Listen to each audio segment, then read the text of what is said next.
સહજાન સ્વામી મહારાજની જય, અક્ષર પુરુષોત્તમ મહારાજની જય, શાસ્ત્રી મહારાજની જય, યોગીજી મહારાજની જય.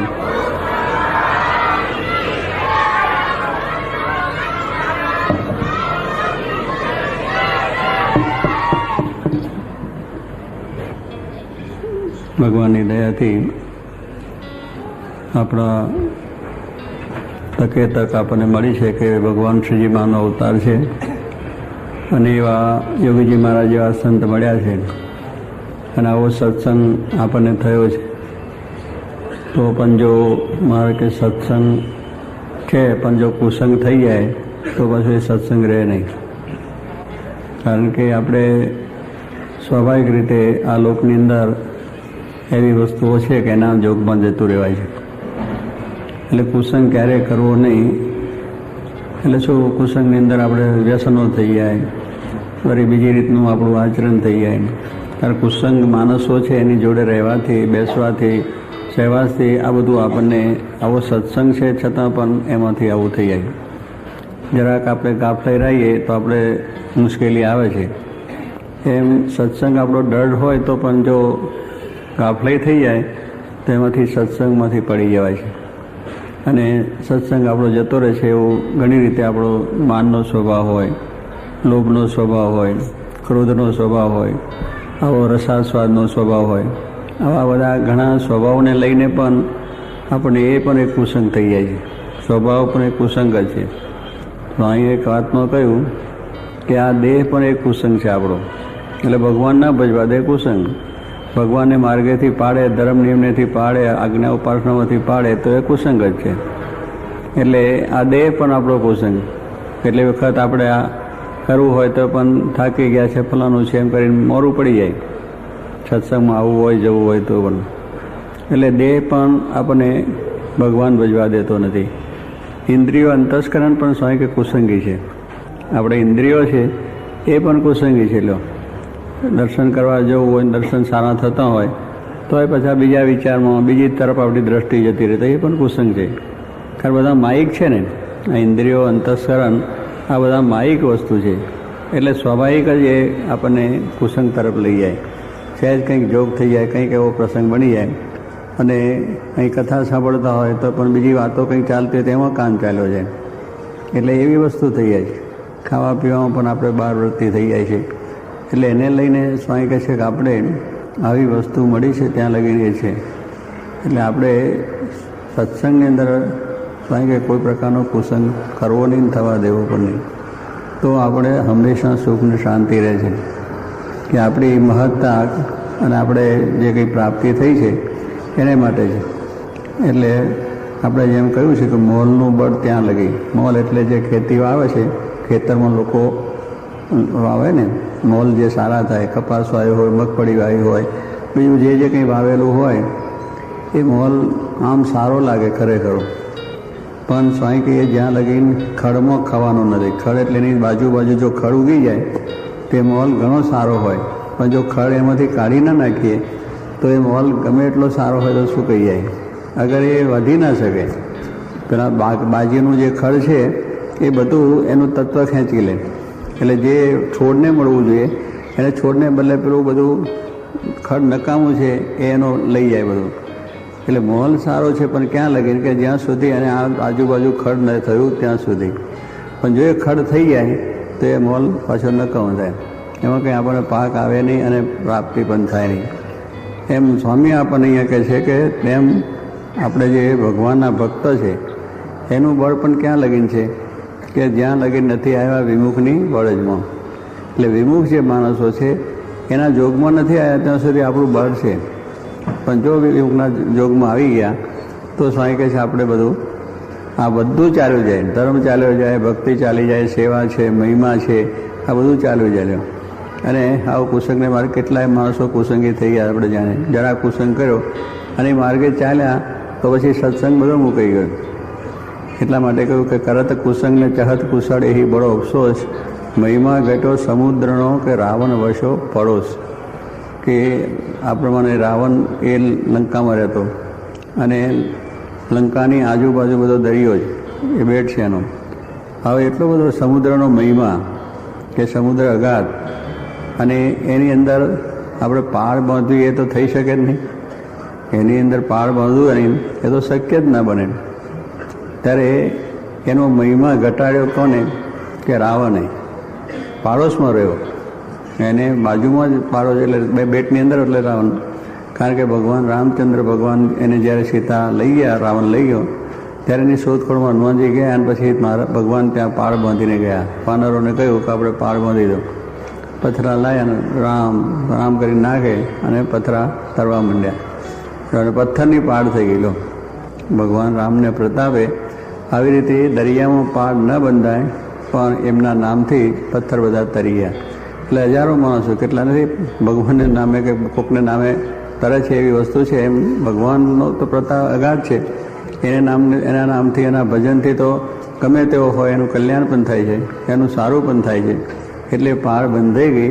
એટલે સમુદ્રનો મહિમા ઘટ્યો કે જેની પાળ ન બંધાય, પાળ બંધાઈ ગઈ. એનું કારણ કે કુસંગ, એ રાવણ કુસંગ હતો, તો એ ભગવાન રામનાથી પ્રતાપથી પાળ બંધાઈ ગઈ અને આ થઈ ગયું.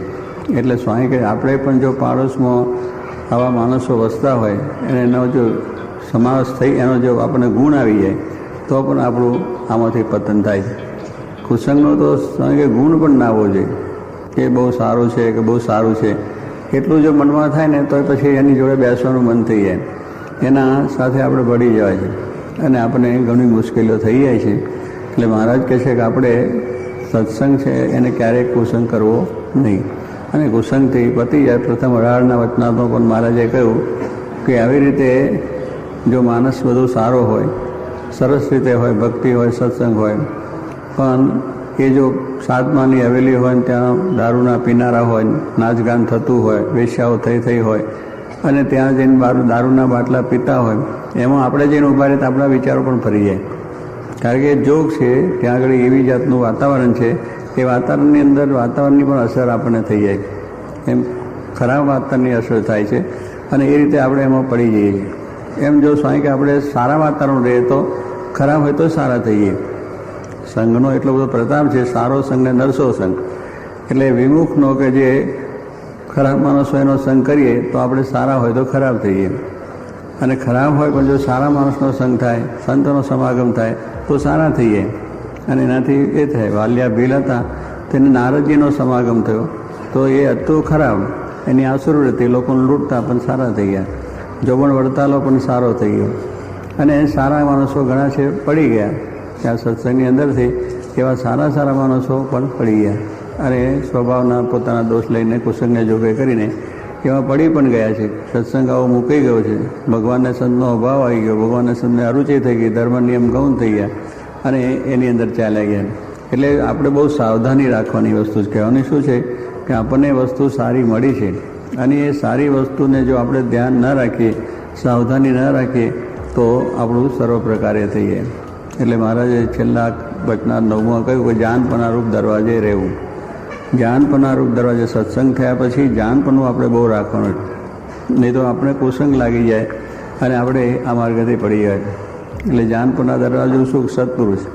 એને આપણે એમનાથી જે જાનપણું આપણે મળ્યું છે એ બરાબર જો એમના વિશે આપણે આ પ્રમાણે દિવ્ય ભાવ રાખીને એમના આદેશ મુજબ રહીએ તો આપણને અંદર ચોર ચકાર પેસી ના જાય. દરવાજે આપણે દરવાણી રાખીએ છીએ કે શું અંદર માણસ આવી ના જાય અને કંઈ વસ્તુ લઈ ના જાય, એટલે એને સાવધાની રાખવી પડે.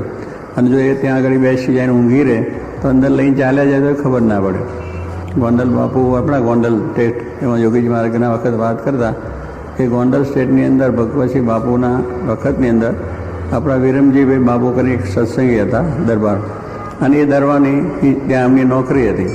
એટલે હજુર બંગલે ત્યાં આગળ એમને રાખેલા, અને હજુર બંગલામાં કોઈ માણસ આવે, મળવા આવે, બીજું આવે, અને ત્યાં બધું ધ્યાન રાખવાનું. એટલે એ રીતે પોતે ત્યાં આગળ દરરોજ રહે.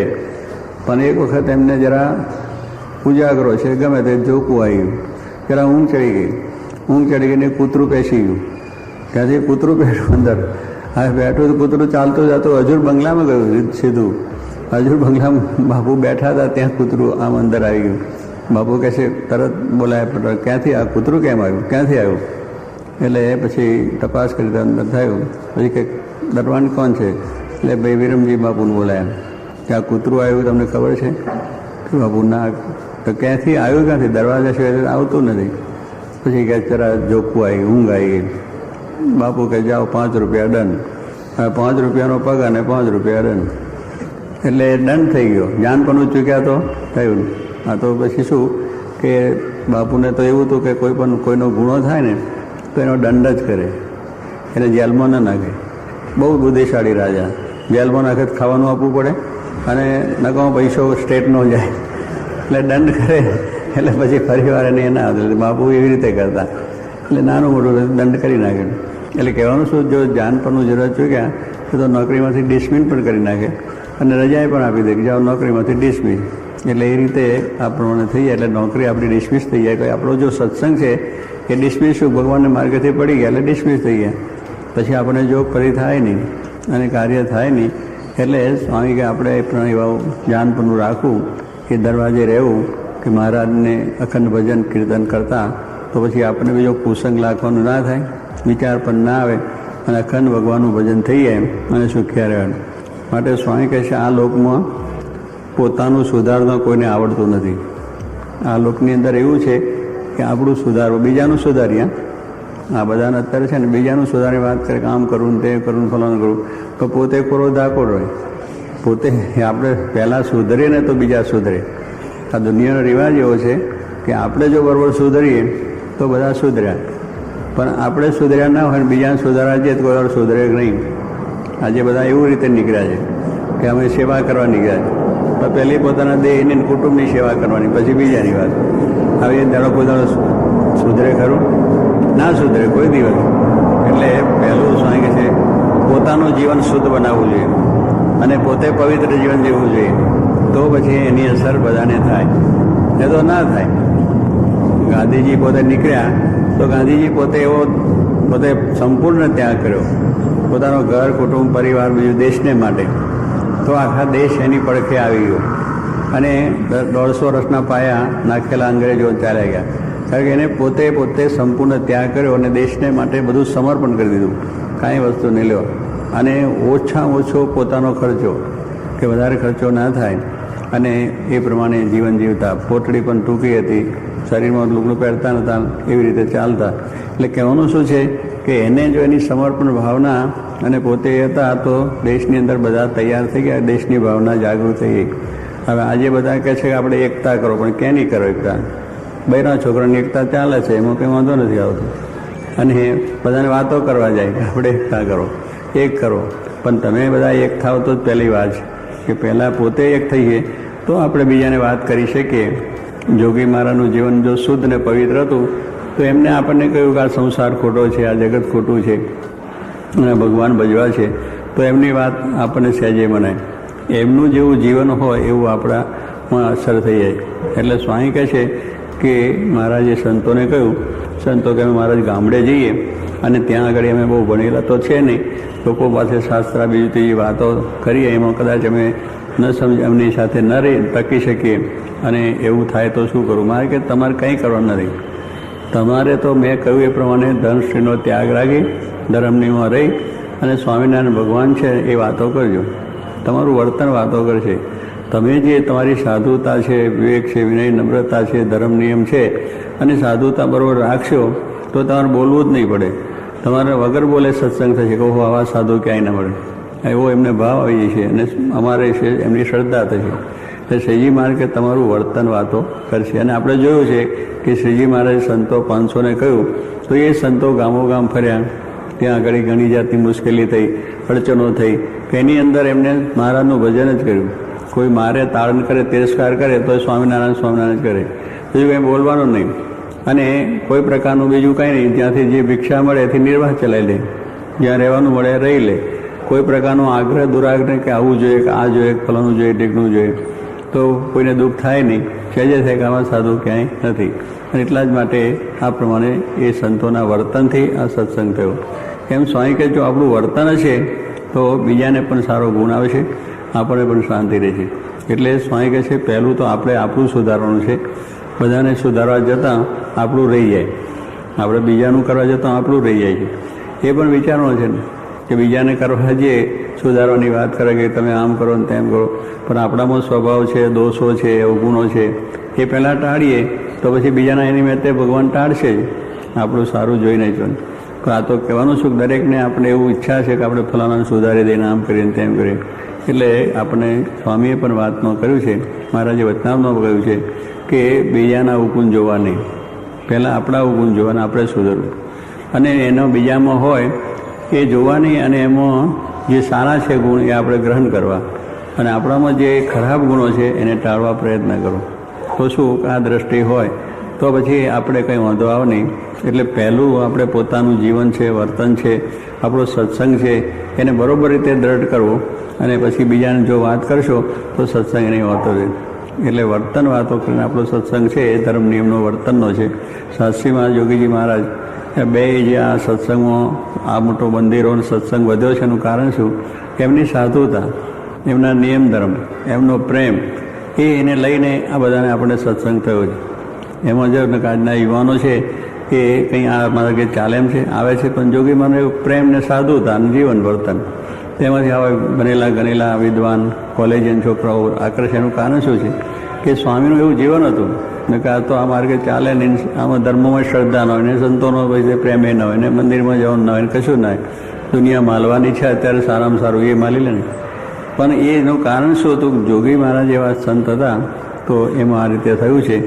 એમ સ્વામી અહીંયા કહે છે કે પહેલું માણસે પોતાને સુધારવાનું, પોતાનું સુધારતા કોઈને આવડતું નથી.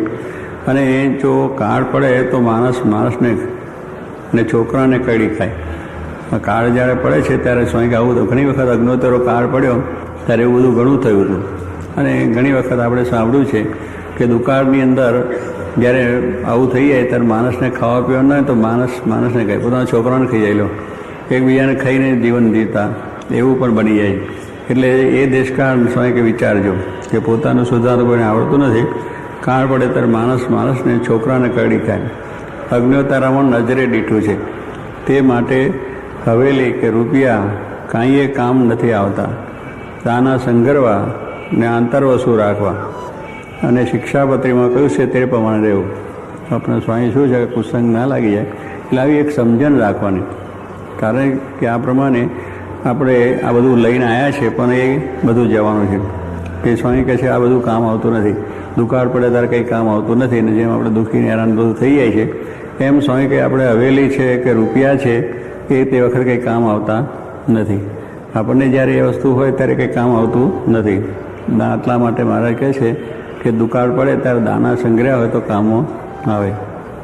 એટલે 1 વર્ષના દાણા રાખવા. અહીંયા સ્વામી આપણને સમજાવે છે. કેટલાક લોકો તો છે ને દર વર્ષનું હોય એટલે સારો ભાવ હોય તો દાણા વેચી નાખે છે, ખેડૂતોય કાઢી નાખે છે, બધું થઈ જાય, પછી દુઃખી થાય. આ ઘાસ પણ આપણે સંઘરતા નથી, તો મહારાજે એની અંદર પણ આપણને કહ્યું છે કે પશુઓને જોતું પણ 1 વર્ષનું ઘાસ સંઘરી રાખવું, 1 વર્ષના દાણા પણ સંઘરી રાખવા. તો શું આવા દુકાળ વખતે બીજી તે વખતે આપણને કામ આવે. પણ માણસને એવું છે ને કંઈ ભાવતા લાવે ને પૈસા કરી નાખે, પછી બિચારા હેરાન થાય. પછી પૈસા આપતા દાણા મળે ને પૈસા આપતા ઘાસ ન મળે. આપણે દુકાળમાં બધું જોયું છે. એટલે આપણને કેવી રીતે સરસ રીતે જીવન જીવવાની વાત પણ કરે છે. તો બધી રીતે આપણને થાય. એટલે પોતાનું સુધારવાની જે વાત છે એ આ છે કે પહેલું આ રીતે આપણે સુધાર કે ભાઈ આપણી જરૂરિયાતો છે એટલી વસ્તુ આપણે સંગ્રહી રાખવી.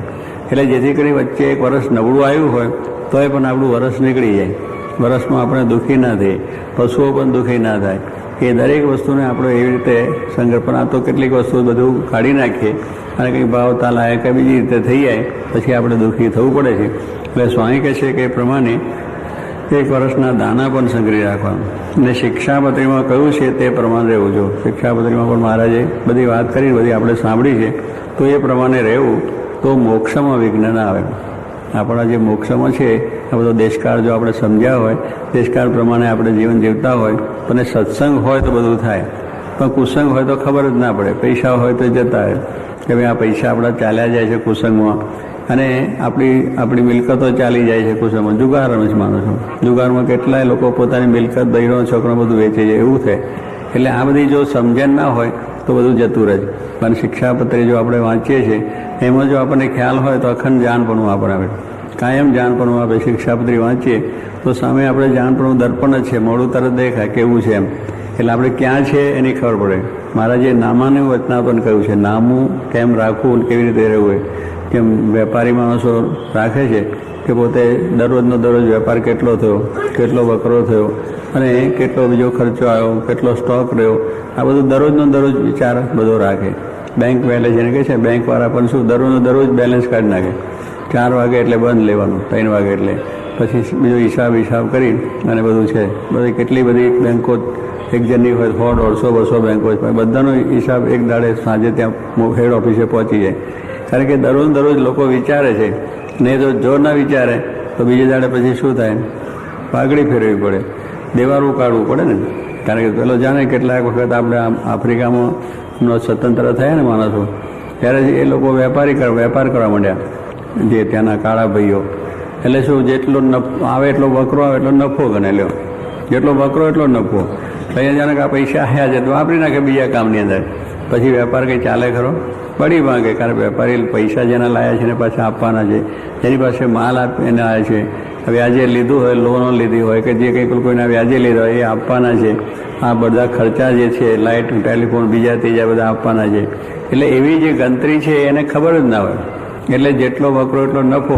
એટલે પછી શું થાય, એ લઈ જાય. પણ મારે કે નામું જો રાખતો હોય તો વકરો એટલો નફો નથી, પણ બધો ખર્ચો કાઢતા જે વધ્યો એ નફો. આ બધા ખર્ચા હોય, ઓફિસના હોય, બીજા હોય, ત્રીજા હોય, અને બધી જાતના ટેલિફોન હોય, તાર કર્યા હોય કે જે હોય બધું, પણ એ બધું પાછું આપવાનું, કરવાનું, વ્યાજ ભરતા હોય, બધું કાઢીને પછી જે વધે એ નફો હોય. તો એને કોઈ દાડો વાંધો આવે નહીં. પણ જો એ વિચાર ના રાખતો હોય તો પછી એને દેવારું ફૂંકવાની વાત આવે છે. એટલે સ્વામી કહે છે, શિક્ષાપદ્ધતિ પ્રમાણે વર્તવું કે જેથી આપણને વાંધો ના આવે અને મોક્ષમાં વિઘ્ન ના આવે. એમ સત્સંગનું નામું કહ્યું કે મારે કે આ નામું છે, એમ આપણે સત્સંગમાં આવ્યા ત્યારે કેટલા વધ્યા, કેટલા ઘટ્યા. હવે એ જો વિચાર કરીએ તો આપણે સુધર્યા કેટલા બગડ્યાની ખબર પડે ને. પોતાનું સુધારવાની જે વાત છે એ દરરોજ જોવાની વાત છે.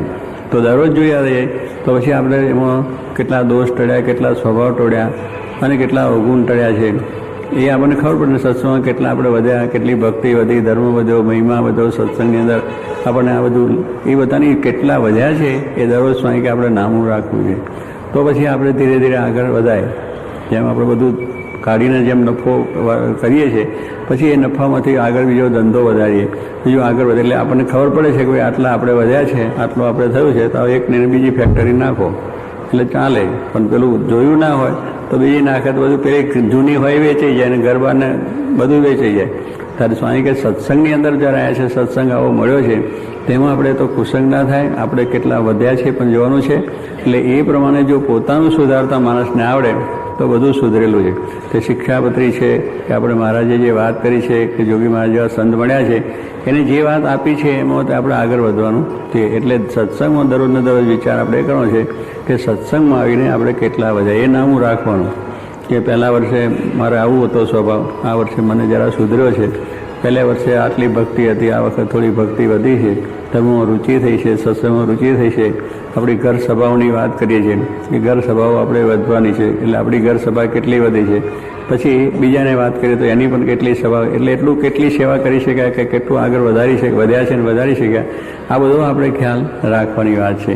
એટલે સ્વામી કે સત્સંગમાં આ પ્રમાણે જો થાય તો પછી મોક્ષમાં વાંધો આવે નહીં, વિઘ્ન ના આવે કોઈ પ્રકારનું.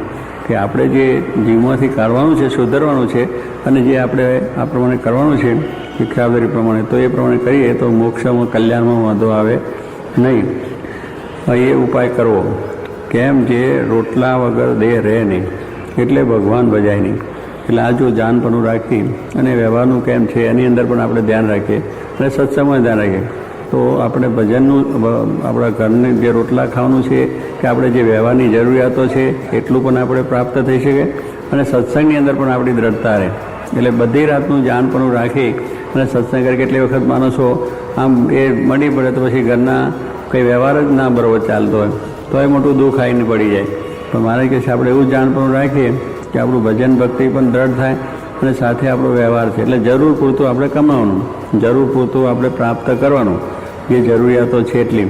અને પછીના ટાઈમમાં ભજન ભક્તિ સત્સંગ એ પણ એટલો જ કરવો કે જેથી કરીને આપણો છેલ્લો જન્મ થઈ જાય, કુસંગ લાગી ના જાય, સંસારમાં આસક્તિ ના રહે ભગવાનનો વૃત્તિ અખંડ રહે, વિચાર અખંડ રહે, તો એ રીતે થાય છે. તો આ સ્વામી કંઈ સત્સંગથી બધું થાય છે. અને આ પ્રમાણે આપણે હંમેશા વિચાર રાખીએ તો કોઈ જાતનો વાંધો આવે નહીં અને ભગવાન સહેજે પ્રજા એને સુખ્યા રહેવાય એવું બળ મહારાજ આપે જ પ્રાર્થના.